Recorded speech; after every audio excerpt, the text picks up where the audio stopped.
오늘 하나님 말씀은 예레미야 38장 1절부터 13절에 있는 말씀입니다. 예레미야 38장 1절부터 13절에 있는 말씀. 예레미야 38장 1절부터 13절의 말씀 제가 봉독해 드리겠습니다. 마따네 아들 스바다와 바수르의 아들 그다랴와 셀레마의 아들 유갈과 말기야의 아들 바수리 예레미야가 모든 백성에게 이르는 말을 들은즉 이르기를, 여호와께서 이와 같이 말씀하시되 이 성에 머무는 자는 칼과 기근과 전염병에 죽으리라. 그러나 갈대인에게 항복하는 자는 살리니 그는 노랑물을 얻음같이 자기의 목숨을 건지리라. 여호와께서 이와 같이 말씀하시니라. 이 성이 반드시 바벨론의 왕의 군대의 손에 넘어가리니 그가 차지하리라 하셨다는지라. 이에 그 고관들이 왕께 아뢰되 이 사람이 백성의 평안을 구하지 아니하고 재난을 구하오니 청하건대 이 사람을 죽이소서. 그가 이같이 말하여 이 성에 남은 군사의 손과 모든 백성의 손을 약하게 하나이다. 시드기야 왕이 이르되 보라, 그가 너희 손 안에 있느니라. 왕은 조금도 너희를 거스를 수 없느니라 하는지라. 그들이 예레미야를 끌어다가 감옥들에 있는 왕의 아들 말기야의 구덩이에 던져 넣을 때 예레미야를 줄로 달아내리는데 그 구덩이에는 물이 없고 진창뿐이므로 예레미야가 진창 속에 빠졌더라. 왕국 내시 구수인 에벤멜렉이 그들이 예레미야를 구덩이에 던져 넣었음을 들으니라. 그때 왕이 베냐민 문에 앉았더니 에벤멜렉이 왕궁에서 나와 함께 아뢰어 이르되, 내 주 왕이여, 저 사람들이 선자 예레미야에게 행한 모든 일은 악하니이다. 성중에 떡이 떨어졌거늘 그들이 그를 구덩이에 던져 넣었으니 그가 거기서 굶어 죽으리이다 하니, 왕이 그 사람 에벤멜렉에게 명령하여 이르되, 너는 여기서 30명을 데리고 가서 선지자 예레미야가 죽기 전에 그를 구덩이에서 끌어내라. 에벤멜렉이 사람들을 데리고 왕궁 곳간 및 방에 들어가서 거기에서 헝겊과 낡은 옷을 가져다가 그것을 구덩이에 있는 예레미야에게 밧줄로 내리며 구수인 에벤멜렉이 예레미야에게 이르되, 당신은 이 헝겊과 낡은 옷을 당신의 겨드랑이에 대고 줄을 그 아래에 대시오. 예레미야가 그대로 하매 그들이 줄로 예레미야를 구덩이에서 끌어낸지라. 예레미야가 슈대 뜰에 머무니라. 아멘. 13절까지 함께 읽었습니다.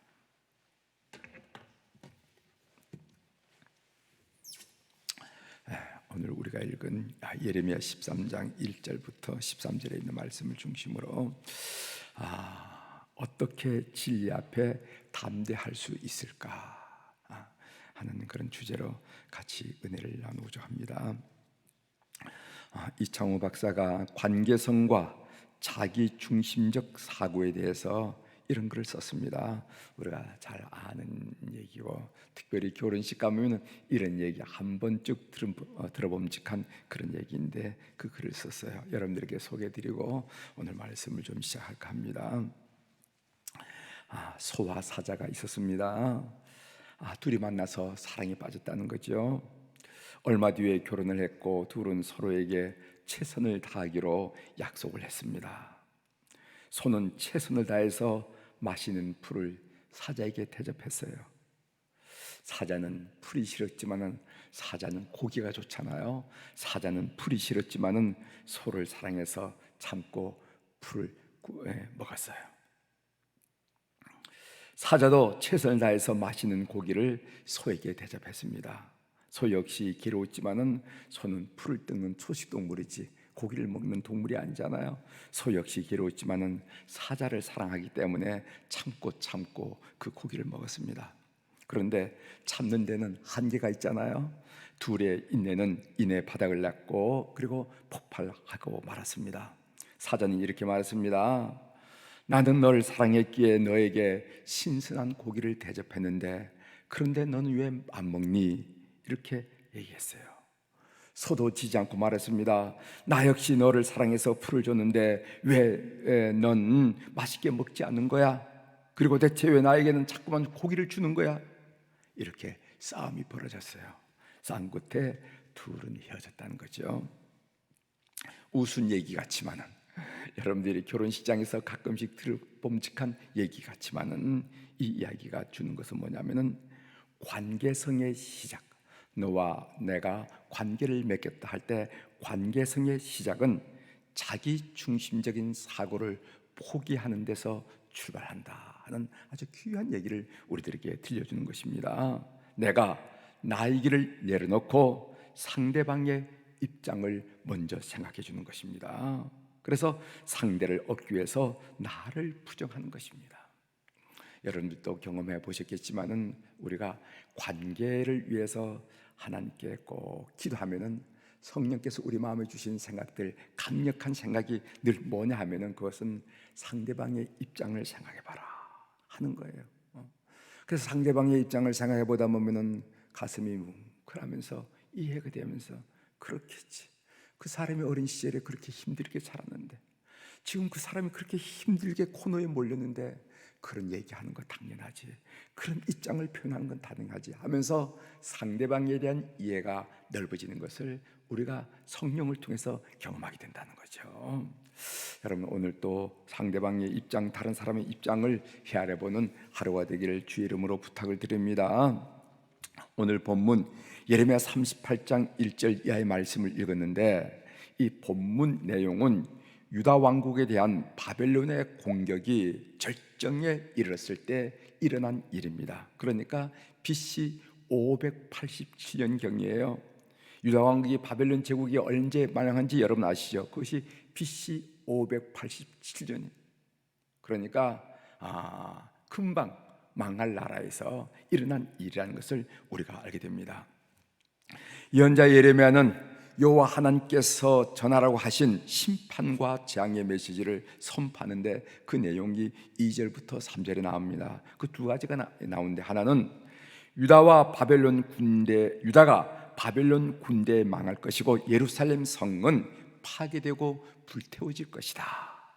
이것이 예레미야가 그들에게 선포한 메시지 내용의 첫 번째입니다. 두 번째로는 바벨론에 항복하지 않고 끝까지 저항하는 자들은 칼과 기근과 전염병으로 죽을 것이지만은 바벨론에 항복하는 자들은 목숨을 건질 수 있을 것이다. 이것이 두 번째 예언한 내용이에요. 오늘 본문에 보면은 이 사건에 네 부류의 사람이 나오는 것을 보게 됩니다. 그 부류의 이야기를 좀 하면서 좀 생각을 좀 같이 가다듬어 보려고 그래요. 첫 번째 나오는 인물이 유대 보수파 민족주의자들이 나옵니다. 유대 보수파 민족주의자들. 예레미야의 메시지는 바빌론에 맞서 끝까지 싸워야 한다는 보수파 민족주의자들에게는 대단히 불쾌한 메시지가 분명합니다. 그들은 이 예레미야말로 나라를 팔아넘긴 매국노고 반역자라고 생각해서 시드기야 왕에게 그를 죽일 것을 요청했어요. 왕의 허락을 받아서 그를 굶겨 죽이기 위해서 물도 없고 진창뿐인 말가의 구덩이에 예레미야를 던졌다 하는 것을 보게 됩니다. 6절에 나오죠. 제가 읽어드리겠습니다. 6절. 그들이 예레미야를 끌어다가 감옥들에 있는 왕의 아들 말기야의 구덩이에 던져 넣을 때에 예레미야를 줄로 달아내리는데 그 구덩이에는 물이 없고 진창뿐이므로 예레미야가 진창 속에 빠졌더라. 그러니까 이제 물도 주지 않고 먹을 것을 주지 않으면 자연히 아사해서 죽게 되겠죠. 그 다음에 두 번째 나오는 부류가 누구냐 하면 시드기야 왕이 나옵니다. 시드기야 왕, 그는 예레미야의 메시지의 진실성을 인정합니다. 우리가 나중에도 보면은 시드기야 왕은 예레미야를 사실 인정해요. 예레미야 메시지의 진실성을 인정하지만은 반바벨론 제국파, 그러니까 유대 보수파 민족주의자들의 그 압력에 굴복하는 심약한 사람이었음을 우리는 보게 됩니다. 시드기야 왕은 예레미야에 대한 처분을 유대 방백들에게 맡기고 그들을 거스를 수 없다고 스스로 왕권을 포기하는 형태도 오늘 본문을 통해서 볼 수가 있습니다. 5절에 나오죠. 5절에 나오는 이 시드기야의 모습을 한번 읽어보겠습니다. 시드기야 왕이 이르되 보라, 그가 너희 손에 손 안에 있느니라. 이건 예레미야를 말하고 너희 손이라는 것은 소위 고관들을 말하는 거죠. 유대 보수파 민족주의자들 말하죠. 그가 너희 손 안에 있느니라. 왕은 조금도 너희를 거스를 수 없느니라 하는지라. 이렇게 공개적으로 표명할 정도로 심약한 사람이었습니다. 두 번째 나온 인물이 시드기야고, 세 번째 나온 인물이 왕궁 환관 내신 에벳 멜렉이라는 한 사람이 나옵니다. 이 사람은 진리편에 서서 예레미야를 위해서 담대히 상소하였던 사람인데, 이 사람은 구스 사람으로서 에벳 멜렉이라 한 사람이에요. 에벳 멜렉이라 하는 것은 왕의 종이라 하는 그런 뜻이고, 구스라는 것은 이디오피아 사람이죠.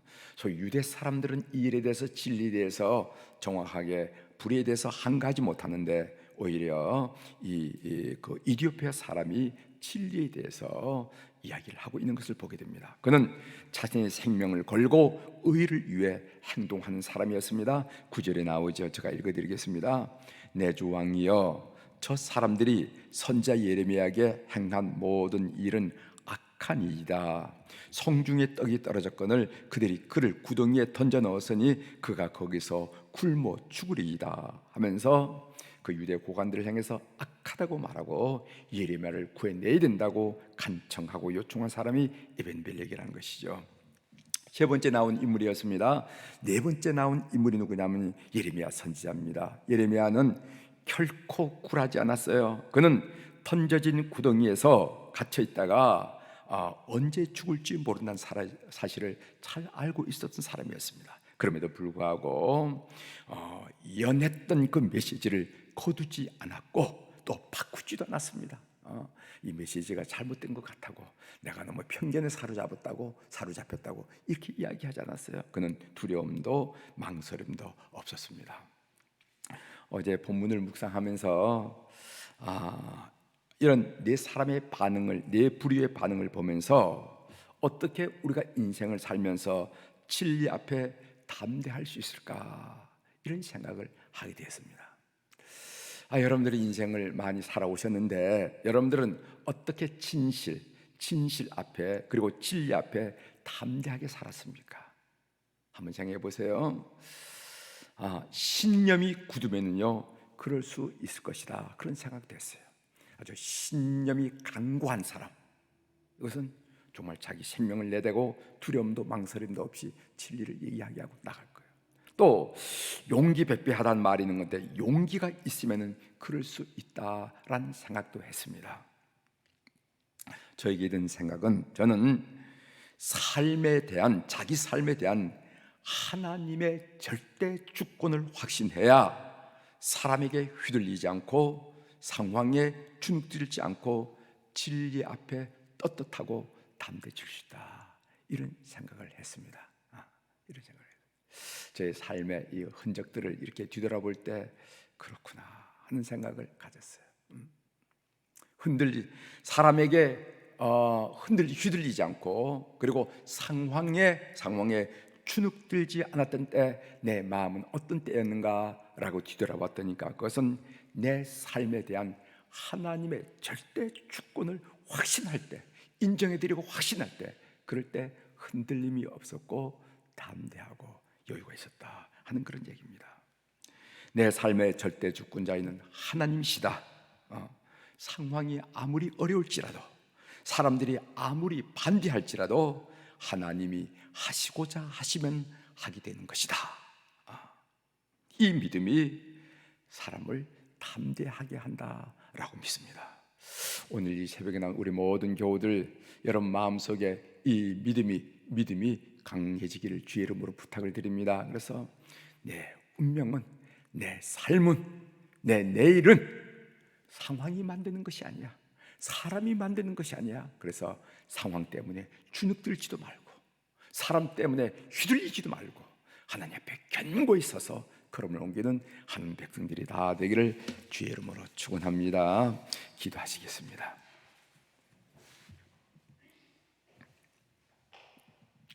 하나님 아버지, 예레미야 선지자를 진흙 구덩이에 던져 넣어서 아사시키려고 하는 그런 환경 속에 나타났던 네 부류의 사람들을 우리가 묵상하면서 우리가 인생을 살면서 어떻게 진리 앞에, 진실 앞에, 불의 앞에 담대하고 떳떳하고 분명하게 살 수 있을까 생각해 봤습니다.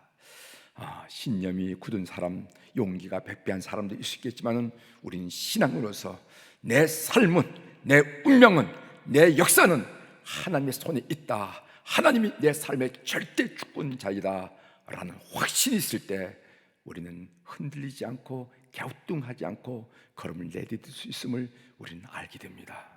하나님 때때로 우리에게 상황이 갇히며 상황이 우리를 덮을 때도 있습니다. 사람들의 에워싸이면서 주눅들 때도 있습니다. 그런 순간마다 우리가 고개를 들어 하나님을 바라볼 수 있는 믿음을 허락하여 주시옵소서. 그리고 하나님의 절대 주권을 신뢰하면서 걸음을 옮기는 하늘 백성들 다 될 수 있도록 오늘 또 저들의 걸음을 주장하여 주시옵소서. 하나님 아버지, 오늘 또 준전전에 귀한 물질을 드린 이름들을 있어 주 앞에 보고를 드립니다.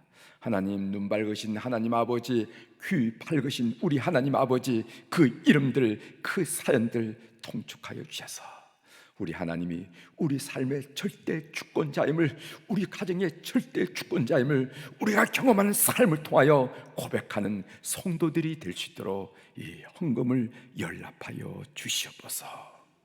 하나님, 코로나19 바이러스로 참으로 명절이 다가오고 연휴가 다가오지만 우리 움직임이 둔하고 위축되어 있음을 고백드립니다. 안정되게 하시고 진정되게 하시고 종식되게 도와주셔서 참으로 이 땅의 백성이 가슴을 활짝 펴고 생업에 종사하고 성도들이 주님 앞에 나와서 뜨겁게 찬송하고 뜨겁게 예배할 수 있는 그런 놀란 일들이 어서서 기올 수 있도록 주께서 회복의 역사를 일으켜 세워 주옵소서. 오늘 우리 자녀들, 우리 손자 손녀들, 우리의 태 상급은 우리의 기도 제목이라고 고백하면서 오늘 또 주님 앞에 올려드립니다.